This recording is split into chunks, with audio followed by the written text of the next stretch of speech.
महासम्मेलन का प्रोग्राम आज आयोजन किया गया था सदाकत आश्रम में, जिसमें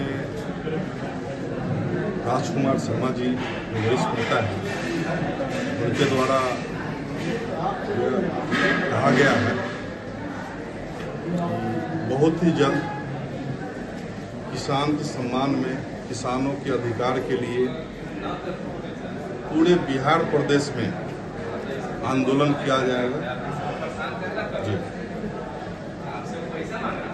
मोदी जी बिहार आ रहे हैं, फिर कोई राजनीतिक मंच साझा करेंगे, क्या कुछ कहिएगा? मोदी जी की सिर्फ बात हवा हवाई होती है, इसके अलावा कुछ नहीं है। इसी क्रम में एक दलित बेटी का एक न्याय की बात थी, जो आप लोग को पता होगा, उसमें मीडिया बंधुओं ने बड़े ही हमें मदद किया था।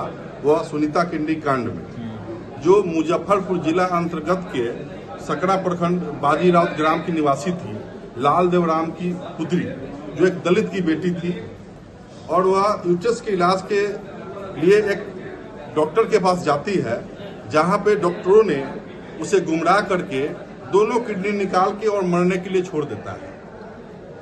और उसके न्याय के लिए, उसकी मदद के लिए जब कहीं से कोई नहीं लोग आते हैं, चाहे कोई राजनीतिक दल हो के लोग हो, चाहे वो वहाँ का कोई विधायक हो, चाहे सांसद हो, कोई आगे नहीं आया। फिर हमें जब जानकारी मिली, हमसे जो मदद मांगा गया, तो हमने वह दलित की बेटी के लिए मैं अनिश्चितकालीन धरना 7 सूत्री मांगों के लेकर सकरा रेफरल अस्पताल के प्रांगण में 296 दिनों तक मैंने धरना दिया था, जिसमें हमने पीड़िता परिवार के आर्थिक मदद के लिए वर्तमान बिहार सरकार, केंद्र सरकार से 25 लाख रुपए का डिमांड किया था।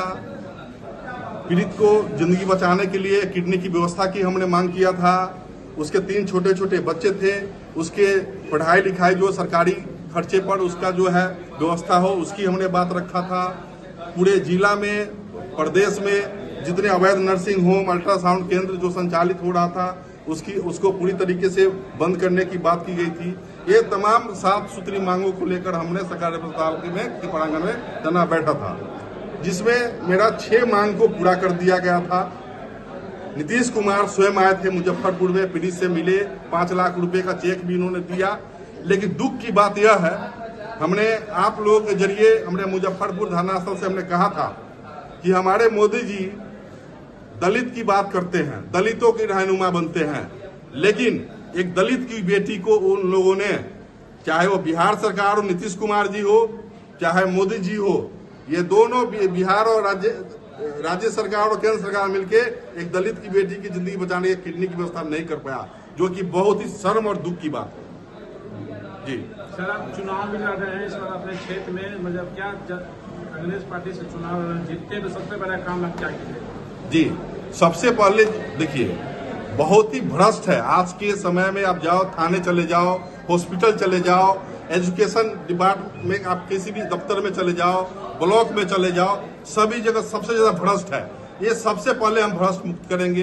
रोड रास्ता जो है, जहाँ भी जो खराब है, जो 15-15 साल से जो रोड खराब है, लोग जो है वहाँ पे जो नेता जो आते हैं वहाँ पर, वो जो है कागज पे जो बिल बना देते हैं 5 करोड़ 10 करोड़ का, और रख लेते हैं घर में, और रोड 15 साल से वही है। तो इन सब चीजों पर काम किया जाएगा। मैं चैनल की मदद से अपने मुजफ्फरपुर जनता से क्या अपील करना चाहता हूँ? मैं सिर्फ मुजफ्फरपुर जनता को ही नहीं, मैं किसान प्रकोष्ठ बिहार प्रदेश के हम उपाध्यक्ष भी हैं, इस नाते से भी हम पूरे प्रदेशवासी को कहेंगे, इस बार के जो चुनाव विधानसभा होने वाला है, इसमें एक सही उम्मीदवार को सभी विधानसभा में लोग जो है चुने, जो कि अभी हमने जिस तरीके से कहा, जहां पे 20 सालों से न पानी की सुविधा है, न नदी की सुविधा है, न तालाब की सुविधा है, सुखाड़ है, किसानों की तमाम तरह की समस्या है। तो इन सारी चीजों को देखते हुए एक सही उम्मीदवार को देखे और वोट करें। क्या लगता है कि 10 महीने का जो आपने संघर्ष किया, उसका नतीजा चुनाव में मिलेगा?